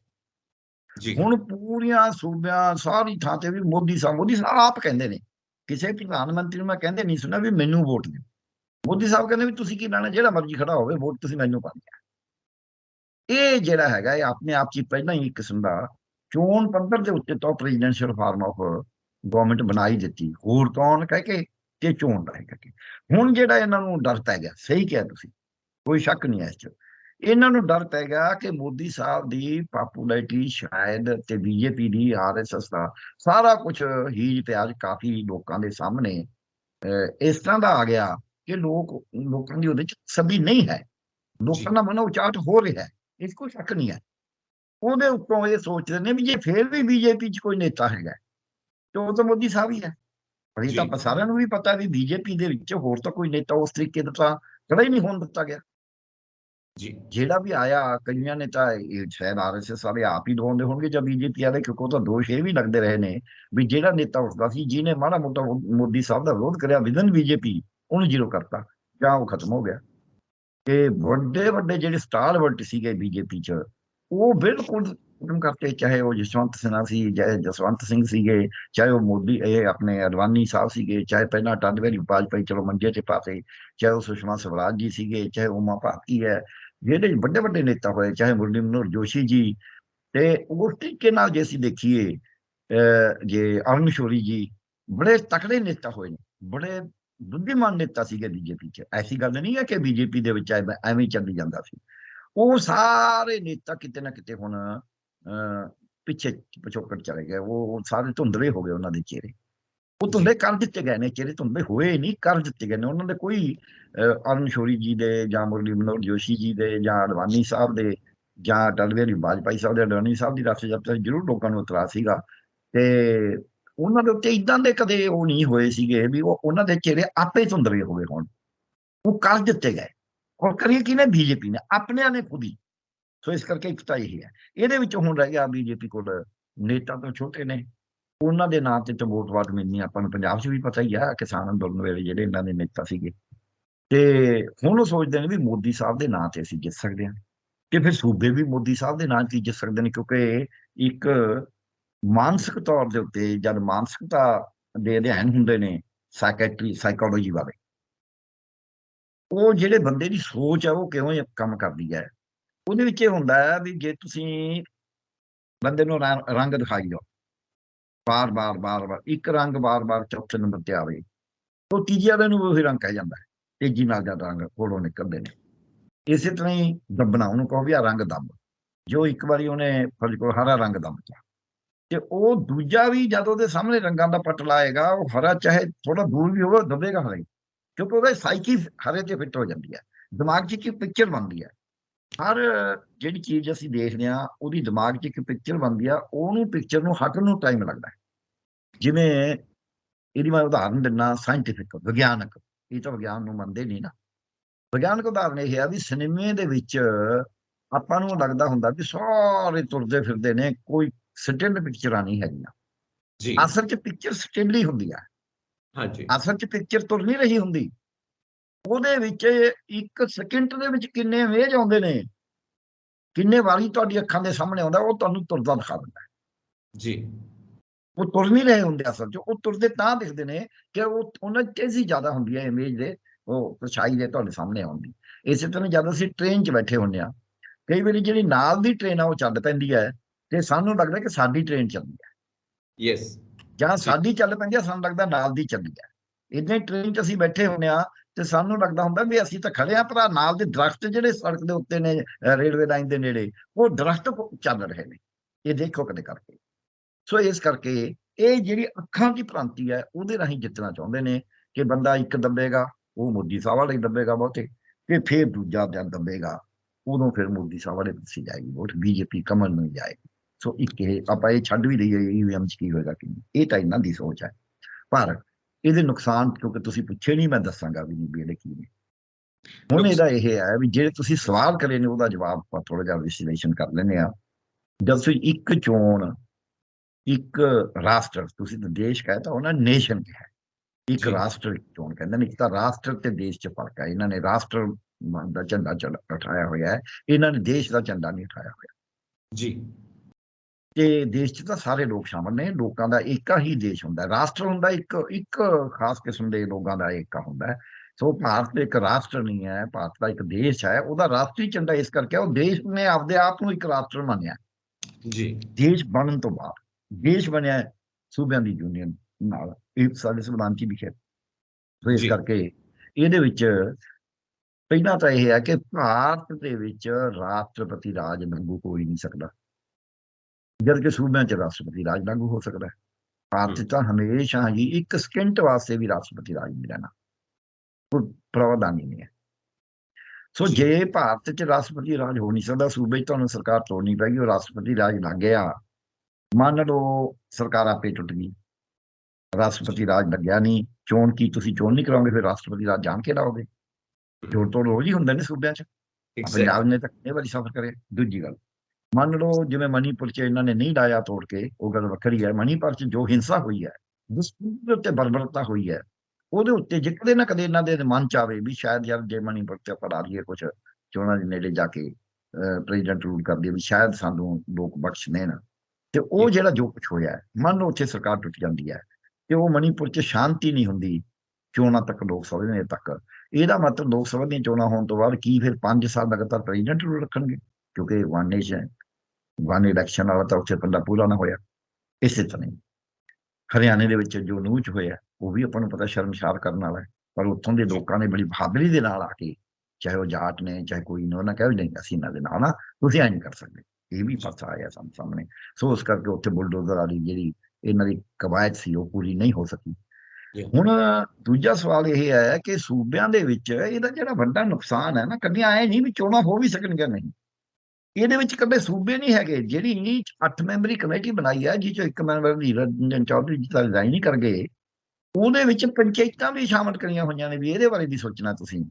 ਉਹਦੇ ਵਿੱਚ ਮਿਊਨਿਸਪਲ ਕਮੇਟੀਆਂ ਵੀ ਸ਼ਾਮਲ ਕਰੀਆਂ ਹੋਈਆਂ ਨੇ। ਇਹਦਾ ਮਤਲਬ ਇਹ ਹੈ ਵੀ ਸਾਡੇ ਫੈਡਰਲਿਜ਼ਮ ਤੇ ਢਾਹ ਇਹ। ਤੁਸੀਂ ਇਹਨੂੰ ਸਿਰਫ ਗਤੀਵਿਧੀਆਂ ਦਾ ਤੌਰ ਤਰੀਕਾ, ਕੰਮ ਕਰਨ ਦੀ ਵਿਧੀ ਦੀ ਗੱਲ ਕਰੀ ਹੈ। ਕੰਮ ਕਰਨ ਦੀ ਵਿਧੀ ਦਾ ਸਵਾਲ ਨਹੀਂ ਹੈ ਵੱਡਾ। ਵੱਡਾ ਸਵਾਲ ਇਹ ਹੈ ਕਿ ਹਾਲਾਂਕਿ ਤੁਸੀਂ ਕਰਿਆ, ਜਿਹੜਾ ਇਸ ਤੋਂ ਵੀ ਵੱਡਾ ਸਵਾਲ ਹੈ ਉਹਤੇ ਵੀ ਮੈਂ ਆਉਣਾ, ਇਹ ਫੈਡਰਲਿਜ਼ਮ ਦਾ ਸਵਾਲ ਹੈ। ਦੇਸ਼ ਦੇ ਫੈਡਰਲਿਜ਼ਮ ਤੋੜਨ ਦਾ ਸਵਾਲ ਹੈ, ਕਿਉਂਕਿ ਜਿਹੜੇ ਸੂਬੇ ਨੇ ਉਹਨਾਂ ਦੇ ਅਧਿਕਾਰ ਨੇ ਮਿਊਨਿਸਪਲ ਕਮੇਟੀਆਂ। ਪੰਜਾਬ ਦਾ ਮਿਊਨਿਸਪਲ ਐਕਟ ਬਣਿਆ ਹੋਇਆ 1911 ਦਾ, ਤੇ ਜਿਹੜਾ ਹੈਗਾ ਆਪਣਾ ਪੰਚਾਇਤ ਐਕਟ 1994 ਦਾ, ਆਪਦੇ ਆਪਦੇ ਐਕਟ ਬਣੇ ਹੋਏ ਨੇ। ਸੋ ਇਸ ਕਰਕੇ ਜਿਹੜਾ ਇਹ ਲੋਕਲ ਬਾਡੀਜ਼ ਤੇ ਪੰਚਾਇਤਾਂ ਦੀਆਂ ਚੋਣਾਂ ਦੀ ਗੱਲ ਕਰਦੇ ਨੇ, ਇਹਦਾ ਮਤਲਬ ਸਿੱਧਾ ਇਹ ਹੈ ਵੀ ਸੂਬਿਆਂ ਨੂੰ ਇੱਕ ਮਤਲਬ ਕਮੇਟੀ ਬਣਾ ਦਿਓ ਤੇ ਸਿੱਧਾ ਕੇਂਦਰ ਦਾ ਰਾਜ। ਦੂਜਾ ਤੁਸੀਂ ਸਹੀ ਕਿਹਾ, ਪ੍ਰੈਜ਼ੀਡੈਂਟ ਫਾਰਮ ਆਫ ਗਵਰਨਮੈਂਟ। ਜਦ ਮੋਦੀ ਸਾਹਿਬ ਦੇ ਨਾਂ ਤੇ ਵੋਟਾਂ ਮੰਗੀਆਂ ਜਾ ਰਹੀਆਂ ਨੇ, ਫਿਰ ਕਹਿ ਦੇਣਗੇ ਵੀ ਇੱਕ ਪ੍ਰੈਜ਼ੀਡੈਂਟ ਚੁਣ ਲਓ ਤੇ ਬਾਕੀ ਸਾਰੇ ਉਹ ਆਪੇ ਜਿਵੇਂ ਮਰਜ਼ੀ ਨੋਮੀਨੇਟ ਕਰ ਲਏ। ਯਾਨੀ ਕਿ ਸਾਡੀ ਪਾਰਲੀਮੈਂਟਰੀ ਪ੍ਰਣਾਲੀ ਦਾ ਭੋਗ ਪਾਉਣਾ। ਉਹਦਾ ਭੋਗ ਪਾਉਣ ਦਾ ਮਤਲਬ ਸਾਰਾ ਸੰਵਿਧਾਨ ਬਦਲਣਾ, ਸਾਰਾ ਸੰਵਿਧਾਨ ਕਰ ਦੇਣਾ। ਉਸ ਵਾਸਤੇ ਸੂਬਿਆਂ ਦੇ ਜਿਹੜੇ ਹੱਕ ਨੇ, ਡੈਮੋਕ੍ਰੇਸੀ ਜਿੰਦੀ ਕਰ ਰਹਿੰਦੀ ਹੈ ਜਦ ਲੋਕ ਸਵਾਲ ਕਰਦੇ ਨੇ। ਸਵਾਲ ਕਰਨ ਦਾ ਬਹੁਤਾ ਸਮਾਂ, ਉਹ ਤਾਂ ਜ਼ਬਾਨਾਂ ਬੰਦ ਕਰਤੀਆਂ ਇਹਨਾਂ ਨੇ, ਬੋਲਣ ਨਹੀਂ ਦਿੰਦੇ। ਪਰ ਚੋਣਾਂ ਵੇਲੇ ਸਵਾਲ ਕਰਨ ਦਾ ਸਮਾਂ ਦਿੱਤਾ ਜਾਂਦਾ ਫਿਰ ਵੀ। ਹਾਲਾਂਕਿ ਉਦੋਂ ਵੀ ਬੜੇ ਮੁਕੱਦਮੇ ਕਰੇ ਜਾਂਦੇ ਨੇ ਵੀ ਫਲਾਣੇ ਪੱਤਰਕਾਰ ਨੇ ਆਹ ਲਿਖਤਾ, ਫਲਾਣੇ ਨੇ ਆਹ ਕਿਉਂ ਲਿਖਤਾ, ਫਲਾਣੇ ਦਾ ਵਿਰੋਧ, ਕਿਤੇ ਮਾਨਹਾਨੀ ਦੇ, ਕਿਤੇ ਕੋਈ ਇਹੋ ਜਿਹੇ। ਜਦ ਪ੍ਰਸ਼ਾਸਨ ਠੀਕ ਨਹੀਂ ਚੱਲਦਾ ਹੁੰਦਾ, ਉਹ ਮਾਨਹਾਨੀ ਦੇ ਮਕਾਮ ਦਾਅਵਿਆਂ ਵੱਲ ਨੂੰ ਵੱਧਦਾ ਹੈ। ਉਹ ਲੋਕਾਂ ਨੂੰ ਸਹੀ ਜਵਾਬ ਦੇਣ ਦੀ ਬਜਾਏ ਉਹ ਪ੍ਰਸ਼ਾਸਨ ਮਾਨਹਾਨੀਆਂ ਦੇ ਕੇਸ ਪਾਉਂਦਾ ਲੋਕਾਂ ਦੇ ਉੱਤੇ, ਤਾਂ ਕਿ ਲੋਕ ਮਾਨਹਾਨੀ ਦੇ ਕੰਮ 'ਚ ਫਸੇ ਰਹਿਣ, ਜਵਾਬ ਨਾ ਦੇ ਸਕਣ। ਇਹ ਇੱਕ ਜਿਹੜੇ ਨਕੰਮੇ, ਮੈਂ ਕਹਾਂਗਾ ਪ੍ਰਸ਼ਾਸਨਿਕ ਅਧਿਕਾਰੀ ਹੁੰਦੇ ਨੇ, ਉਹਨਾਂ ਦਾ ਇਹੀ ਕੰਮ ਹੁੰਦਾ ਵੀ ਲੋਕਾਂ ਨੂੰ ਅਸਲੀ ਜਵਾਬ ਸਿਆਸੀ ਪਟਲ ਤੇ ਦੇਣ ਦੀ ਬਜਾਏ, ਲੋਕਾਂ ਦੇ ਸਾਹਮਣੇ ਮੁੱਦਾ ਸਪਸ਼ਟ ਕਰਨ ਦੀ ਬਜਾਏ ਮੀਡੀਆ 'ਚ ਜਾ ਕੇ ਉਹ ਅਦਾਲਤਾਂ ਦਾ ਰੁਖ ਅਖਤਿਆਰ ਕਰਦੇ ਨੇ। ਆ ਕਿਸਾਨ ਵਰਗ ਵੀ ਕਿੰਨੇ ਵਾਰੀ ਕਿਹਾ ਕਿ ਤੁਸੀਂ ਅਦਾਲਤਾਂ 'ਚ ਕਿਉਂ ਨਹੀਂ ਜਾਂਦੇ। ਸੋ ਇਸ ਕਰਕੇ ਇਹਦੇ ਵਿੱਚੋਂ ਇਹ ਨਿਕਲਦਾ ਹੈ ਵੀ ਇਹਨਾਂ ਦੀ ਜਿਹੜੀ ਕੋਸ਼ਿਸ਼ ਹੁੰਦੀ ਹੈ, ਜਦ ਅਸੀਂ ਬਾਰ-ਬਾਰ ਚੋਣਾਂ ਹੁੰਦੀਆਂ ਨੇ ਤਾਂ ਲੋਕ ਸਵਾਲ ਕਰਦੇ ਨੇ। ਹੁਣ ਤਾਂ ਇਹ ਸਵਾਲ ਕਰਨ ਹੀ ਨਹੀਂ ਦਿੰਦੇ। 5 ਸਾਲ ਦੀਆਂ ਚੋਣਾਂ ਹੋ ਗਈਆਂ, ਮੁੜ ਕੇ ਫਿਰ ਤਾਂ ਜਿੰਦਾ ਰਹਿਣੀ ਹੋਣੀ ਡੈਮੋਕ੍ਰੇਸੀ। ਲੋਕ ਇਹ ਵੀ ਭੁੱਲ ਜਾਣਗੇ ਵੀ ਵੋਟ ਪਾਉਣ ਦਾ ਮਤਲਬ ਕੀ ਹੈ। ਹੁਣ ਕਿਉਂਕਿ ਬਾਰ-ਬਾਰ ਚੋਣਾਂ ਹੁੰਦੀਆਂ ਨੇ ਜਦ, ਤਾਂ ਲੋਕ ਬਾਰ-ਬਾਰ ਸਵਾਲ ਕਰਦੇ ਨੇ। ਔਰ ਸਿਆਸੀ ਪਾਰਟੀਆਂ ਜਿਹੜੀਆਂ ਹੁਣ ਤਾਂ ਸਿਰਫ ਪਰਿਵਾਰਵਾਦੀ, ਵਪਾਰਵਾਦੀ ਤੇ ਮੈਂ ਕਹਿੰਦਾ ਵੀ ਪਰਾਰੀ, ਵਪਾਰੀ ਤੇ ਦਰਬਾਰੀ ਬਣ ਕੇ ਰਹਿ ਗਈਆਂ, ਉਹ ਉਸ ਵਕਤ ਕੁਛ ਨਾ ਕੁਛ ਲੋਕਾਂ ਦਾ ਵੀ ਸੋਚਣਾ ਪੈਂਦਾ। ਉਹਨਾਂ ਨੂੰ ਕੋਈ ਵਾਅਦੇ ਵੀ ਕਰਨੇ ਪੈਂਦੇ ਨੇ। ਕਦੇ ਚੋਣਾਂ ਵੇਲੇ ਵਾਅਦੇ ਕਰਦੇ ਨੇ, ਕਦੇ ਚੋਣਾਂ ਆਉਣ ਦੇ ਨੇੜੇ ਪੁਰਾਣੇ ਕੀਤੇ ਵਾਅਦੇ ਪੂਰੇ ਕਰਦੇ ਨੇ। ਸੋ ਉਹਦੇ ਨਾਲ ਲੋਕਾਂ ਨੂੰ ਕੋਈ ਨਾ ਕੋਈ ਰਾਹਤ ਮਿਲਦੀ ਹੈ, ਜਿਹੜੀ ਰਾਹਤ ਉਂਝ ਉਹ ਦਿੰਦੇ ਨਹੀਂ। ਉਂਝ ਤਾਂ ਉਹ ਵੱਡੇ ਕਾਰਪੋਰੇਟਾਂ ਨੂੰ ਦੇ ਰਹੇ ਨੇ, ਸਾਰਾ ਕੁਝ ਉਹਨਾਂ ਨੂੰ ਖੋਹ ਕੇ ਦੇ ਰਹੇ ਨੇ। ਸੋ ਮੈਨੂੰ ਐਂ ਲੱਗਦਾ ਹੈ ਵੀ ਇਹ ਜਿਹੜਾ ਇੱਕ ਰਾਸ਼ਟਰ ਇੱਕ ਚੋਣ ਦਾ ਜਿਹੜਾ ਮੁੱਦਾ ਹੈ, ਇਹ ਜਮਹੂਰੀਅਤ ਤੇ ਵੀ ਹਮਲਾ ਹੈ। ਇਹ ਅਮਲੀ ਰੂਪ 'ਚ ਜੋ ਤੁਸੀਂ ਸਵਾਲ ਖੜੇ ਕਰੇ ਨੇ ਕਿ ਇਹਦੇ ਵਿੱਚ ਫੈਡਰਲਿਜ਼ਮ ਦੇ ਉੱਤੇ ਆਘਾਤ ਹੋਏਗਾ, ਕਿਉਂਕਿ ਸੂਬੇ ਦੀ ਚੋਣ ਜਿਹੜੀ ਹੈ, ਸੂਬੇ 'ਚ ਸਰਕਾਰਾਂ ਟੁੱਟਦੀਆਂ ਰਹਿੰਦੀਆਂ ਨੇ। ਏਦਾਂ ਹੀ ਜੇ ਲੋਕ ਸਭਾ ਲੋਕ ਸਭਾ ਆ ਜਾਂਦੀ ਹੈ, ਨਹੀਂ ਸਹਿਮਤੀ ਬਣਦੀ। 13 ਦਿਨ ਦੀ ਸਰਕਾਰ ਟੁੱਟੀ ਸੀ ਨਾ ਵਾਜਪਾਈ ਸਾਹਿਬ ਦੀ। ਤੇ ਇਦਾਂ ਹੀ ਜੇ ਲੋਕ ਸਭਾ ਪਹਿਲਾਂ ਡਿਸੋਲਵ ਹੋ ਜਾਂਦੀ ਹੈ, ਮਿਲਗੋਬਾ ਬਣਿਆ ਹੋਇਆ ਜਿਵੇਂ 2008 ਚ ਕੋਸ਼ਿਸ਼ ਹੋਈ ਸੀ ਲੈਫਟ ਨੇ ਤੋੜਨ ਦੀ, ਫਿਰ ਉਦੋਂ ਸਾਰੇ ਸੂਬੇ ਵੀ ਫਿਰ ਤੋੜੇ ਜਾਣਗੇ। ਇਹ ਪ੍ਰੈਕਟੀਕਲ ਹੈ ਹੀ ਨਹੀਂ, ਇਹ ਸੰਭਵ ਨਹੀਂ ਹੈ ਅੱਜ ਦੇ ਹਾਲਾਤ ਦੇ ਵਿੱਚ। ਦੂਜੀ ਗੱਲ, ਇੱਕ ਰਾਸ਼ਟਰ ਇੱਕ ਚੋਣ ਕਰਨ ਵਾਸਤੇ ਸੰਵਿਧਾਨ ਦੇ ਵਿੱਚ ਤਰਮੀਮਾਂ ਕਰਨੀਆਂ ਪੈਣਗੀਆਂ। ਇਹ ਇਸ ਕਰਕੇ ਮੈਨੂੰ ਐਂ ਲੱਗਦਾ ਵੀ ਇਹ ਤਾਂ ਸਿਰਫ ਇੱਕ ਜਿਨ ਮਨ ਹੋਰ ਮੁਖ ਹੋਰ, ਇਹਨਾਂ ਦਾ ਨਜ਼ਰਾਂ ਕਿਤੇ ਹੋਰ ਨੇ ਤੇ ਨਿਸ਼ਾਨਾ ਕਿਤੇ ਹੋਰ ਹੈ। ਉਹ ਨਿਸ਼ਾਨਾ ਇਹ ਹੈ ਕਿ ਜਿਹੜਾ ਤੁਸੀਂ ਪਹਿਲਾਂ ਇੱਕ ਲਫ਼ਜ਼ ਕਿਹਾ ਸੀ INDIA, ਉਹਦੇ ਉੱਤੋਂ ਉਹ ਕਾਫੀ ਕਾਗ ਫੜ ਰਹੀ ਸੀ, ਉਹਨਾਂ ਦੀ ਮੂਵਮੈਂਟ, ਉਹਨਾਂ ਦਾ ਏਕਾ ਬਣ ਰਿਹਾ ਸੀ ਵੀ ਉਹਨੂੰ ਕਿਸੇ ਨਾ ਕਿਸੇ ਤੋੜਨ ਦੇ ਵਾਸਤੇ ਇਹੋ ਜਿਹੇ ਸ਼ਗੂਫੇ ਛੱਡੀ ਜਾਓ ਜਿਹਦੇ ਚ ਉਹਨਾਂ ਦੀ ਮਜਬੂਰੀ ਬਣ ਜਾਵੇ ਵੀ ਭਾਰਤ ਕੇ ਇੰਡੀਆ, ਇੱਕ ਰਾਸ਼ਟਰ ਇੱਕ ਚੋਣ, ਫਿਰ ਆ ਫਲਾਣਾ, ਫਿਰ ਆਹ ਕਰ ਦੋ, ਔਰਤਾਂ ਨੂੰ ਰਿਜ਼ਰਵੇਸ਼ਨ ਦਾ, ਕੋਈ ਨਾ ਕੋਈ ਮੁੱਦੇ ਐਸੇ ਲੈ ਆਓ ਜਿਨ੍ਹਾਂ ਨੂੰ ਸੈਂਟੀਮੈਂਟਲ ਮੁੱਦੇ ਬਣਾ ਕੇ ਪੇਸ਼ ਕਰਨਾ ਹੈ, ਤੇ ਤਾਂ ਕਿ ਜਿਹੜੀ ਆਪੋਜੀਸ਼ਨ ਇਕੱਠੀ ਹੋ ਰਹੀ ਹੈ ਉਹ ਵੰਡੀ ਜਾਵੇ। ਯਾਨੀ ਕਿ ਜਿਹੜਾ ਇੰਡੀਆ ਫਰੰਟ ਤਿਆਰ ਹੋਇਆ ਹੈ 2024 ਦੀਆਂ ਇਲੈਕਸ਼ਨਸ ਦੇ ਲਈ ਕਿ ਬੀਜੇਪੀ ਨੂੰ ਚੁਣੌਤੀ ਦਿੱਤੀ ਜਾਵੇ, ਉਧਰੋਂ ਧਿਆਨ ਹਟਾਉਣ ਵਾਸਤੇ ਵਨ ਨੇਸ਼ਨ ਵਨ ਇਲੈਕਸ਼ਨ ਔਰ ਇੰਡੀਆ ਨਾ ਹੋਣਾ ਚਾਹੀਦਾ ਹੈ ਜਾਂ ਭਾਰਤ ਨਾ ਹੋਣਾ ਚਾਹੀਦਾ ਹੈ, ਕਨਸਟੀਟਿਊਸ਼ਨ ਦੇ ਵਿੱਚ ਕੀ ਬਦਲਾਅ ਕੀਤੇ ਜਾਣੇ, ਤਮਾਮ ਤਰ੍ਹਾਂ ਦੀਆਂ ਗੱਲਾਂ ਹੋ ਰਹੀਆਂ ਨੇ। ਸੋ ਬਹੁਤ ਬਹੁਤ ਸ਼ੁਕਰੀਆ ਗਰਗ ਸਾਹਿਬ ਕਿ ਤੁਸੀਂ ਸਾਨੂੰ ਇਸ ਵਿਸ਼ੇ ਦੇ ਉੱਤੇ ਐਨਲਾਈਟਨ ਕੀਤਾ। ਅਸੀਂ ਹੋਰ ਵਿਸ਼ੇ ਲੈ ਕੇ ਤੁਹਾਡੇ ਤੱਕ ਪਹੁੰਚ ਜ਼ਰੂਰ ਕਰਦੇ ਰਵਾਂਗੇ। Thank you so much Garg ਸਾਹਿਬ। ਅਸੀਂ ਆਪਣੇ ਦਰਸ਼ਕਾਂ ਨੂੰ ਗੁਜ਼ਾਰਿਸ਼ ਕਰਦੇ ਹਾਂ ਕਿ ਆਪਣੇ ਵਿਚਾਰ ਸਾਨੂੰ ਇਨਬਾਕਸ ਕਰੋ, ਸਾਡਾ ਚੈਨਲ ਪੰਜਾਬ ਮੇਲ USA TV ਸਬਸਕ੍ਰਾਈਬ ਕਰੋ। ਸਤਿ ਸ੍ਰੀ ਅਕਾਲ।